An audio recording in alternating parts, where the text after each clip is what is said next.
सुवर्ण भारतमध्ये आपल्या सगळ्यांचं स्वागत। मी रश्मी हिवरे। आजच्या काही ठळक व विशेष घडामोडी। तालुका प्रशासनाकडून पंचनाम्याची प्रक्रिया सुरू, नुकसानग्रस्त कुटुंबास मदतीची आशा। चंद्रपूर जिल्हा पोभुर्णा तालुक्यातील देवाडा बुजरुक येथील देवीदास धनराज घोटेकर यांच्या घराच्या एका बाजूची भिंत अति मुसळधार पावसामुळे कोसळून मोठे नुकसान झाले आहे। प्राप्त माहितीनुसार सदर कुटुंबातील सदस्य रात्री झोपेत असताना जोरदार पाऊस सुरू होता आणि त्यातच घराचा भाग कोसळल्याची घटना घडली। सुदैवाने या दुर्घटनेत कोणतीही जीवितहानी झाली नाही।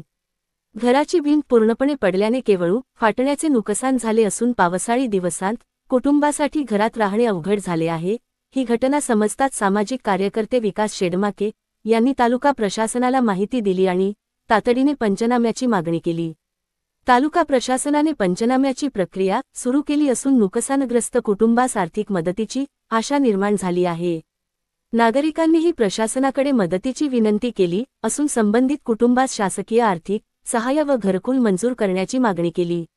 या संकटाच्या काळात प्रशासनाने तातडीने मदत करावी अशी मागणी ग्रामस्थ आणि सामाजिक कार्यकर्त्यांकडून केली जात आहे। सुवर्ण भारत, रोशन खानकुरे, विशेष जिल्हा प्रतिनिधी।